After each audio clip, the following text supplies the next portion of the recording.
Bom, não foram apenas imagens que foram obtidas nessas missões. A Venera 14, neste caso, conseguiu gravar o som da atmosfera de Vênus, captando os sons dos ventos que sopram por lá, além do exato momento em que a sonda pousa no planeta. Isso foi possível graças aos dispositivos acústicos sofisticados que podiam sintonizar o som do vento. Preste bem atenção e ouça só.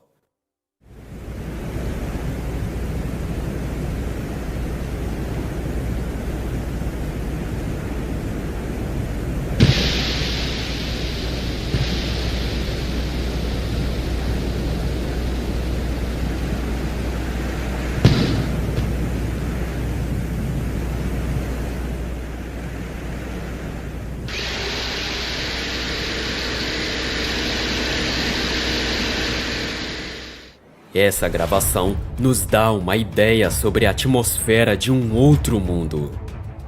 Você pode ouvir muito bem um som de estática e vento que sopra no mundo distante, além do momento exato em que a sonda chega no planeta. Essas missões, embora tenham durado pouco tempo, nos ajudaram muito a compreender mais sobre o ambiente hostil de Vênus, que antes era invisível para nós.